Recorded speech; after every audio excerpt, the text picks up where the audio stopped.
Isang tanong na naman po ng ating pong subscriber ang ating pong sasagutin.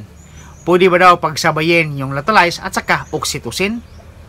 Yung Lutalize at saka oxytocin, mga kaibigan, yan po ay pareho pong gamot na pangpahilab. Pero magkaiba po siya ng epekto po, mga kaibigan. Sa tanong po ng ating subscriber kung pwede bang pagsabayin yung Lutalize at saka oxytocin, ay hindi po pwede, mga kaibigan. Mayroon pong isa na dapat mauuna dyan. Mauuna po yung Lutalize. Kasi yung Lutalize po, mga kaibigan, yan po yung nagpabuka ng cervix sa ating mga inahing baboy para magkaroon pong daanan yung mga biik habang pinapanganak. And then, kapag nakabuka na po yung cervix sa ating inahing baboy, lalabas na po yung mga biik, doon na po tayo magturok ng oxytocin. Yung oxytocin naman po, mga kaibigan, yan po ay pangpuga o pang-contract ng uterus o matres sa ating mga inahing baboy para yung mga biik na nasa loob ng kanyang matres o uterus ay maitulak palabas, lalabas po, dadaan po doon po sa cervix sa ating mga inahing baboy. Dapat po nauna yung Lutalize para po mabuksan yung cervix.